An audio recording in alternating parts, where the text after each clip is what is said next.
বিভিন্ন খেলোয়াড়দের জার্সি পরে নামাজ পড়লে নামাজ হবে কিনা। বিভিন্ন খেলোয়াড়দের নাম খচিত জার্সি পরে আমাদের অনেক যুবক ভাইরা নামাজ পড়েন, নামাজ হবে কিনা এই প্রশ্ন তো পরে। তার আগের প্রশ্ন হলো যে এই জার্সিগুলো মুসলমানের সন্তান ধারণ করতে পারে কিনা, পড়তে পারে কিনা।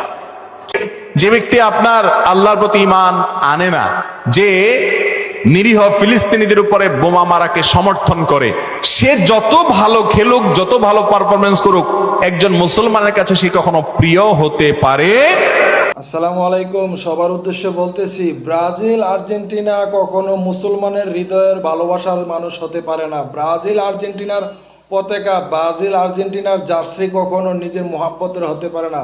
যদি তুমি মুসলিম হয়ে থাকো, তুমি নবীকে ভালোবেসে থাকো, তুমি আল্লাহকে ভয় করে থাকো, তাহলে মনে রাখো এর জন্য না হয় তুমি কঠিন থেকে কঠিন জবাবদিহি করতে হবে হাসরের বিচারের ওই দিন।